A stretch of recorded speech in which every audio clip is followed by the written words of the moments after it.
নারায়ণগঞ্জের রূপগঞ্জ উপজেলার তারাব পৌরসভায় নোয়াপাড়া জামদানি ভিলেজ প্রকল্প এলাকা পরিদর্শন ও মতবিনিময় সভা করেছেন বস্ত্র ও পাট মন্ত্রণালয়ের প্রতিমন্ত্রী মোহাম্মদ শরীফুল আলম।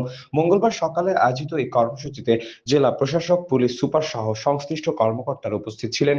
সভায় বক্তারা বাংলার ঐতিহ্যবাহী জামদানি শিল্পের সঙ্গে জড়িতদের ধন্যবাদ জানান এবং উন্নয়ন প্রসারে সরকারি সহায়তা অব্যাহত রাখার আশ্বাস দেন।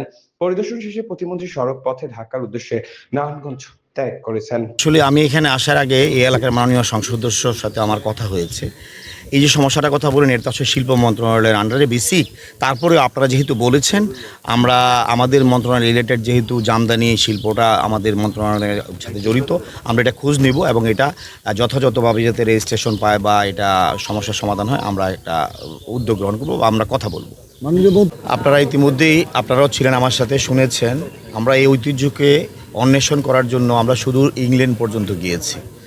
আমরা সেখান থেকে এই ঐতিহ্য আমরা নিয়ে এসেছি। পাশাপাশি বাংলাদেশের বিভিন্ন অঞ্চলে আমরা খুঁজে বেরিয়ে আমাদের এক্সপার্টিস যারা আছেন ওনারা ইতিমধ্যে এটার নমুনা সংগ্রহ করে, এটার ডিএনএ টেস্ট করে, এটার প্রকৃত যে অবস্থান সেটা নির্ণয় করে এটাকে সংরক্ষণের জন্য সরকারের পক্ষ থেকে ইতিমধ্যে যে ব্যবস্থা নেওয়া হয়েছে, এই ব্যবস্থাটা আমরা আজকে দেখতে এসেছি।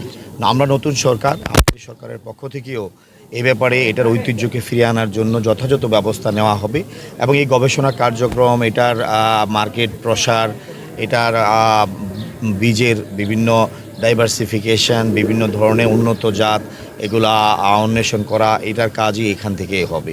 সেক্ষেত্রে আমাদের প্রয়োজনীয় যা যা পদক্ষেপ নেওয়া দরকার মন্ত্রণালয়ের পক্ষ থেকে, সরকারের পক্ষ থেকে নেওয়া হবে।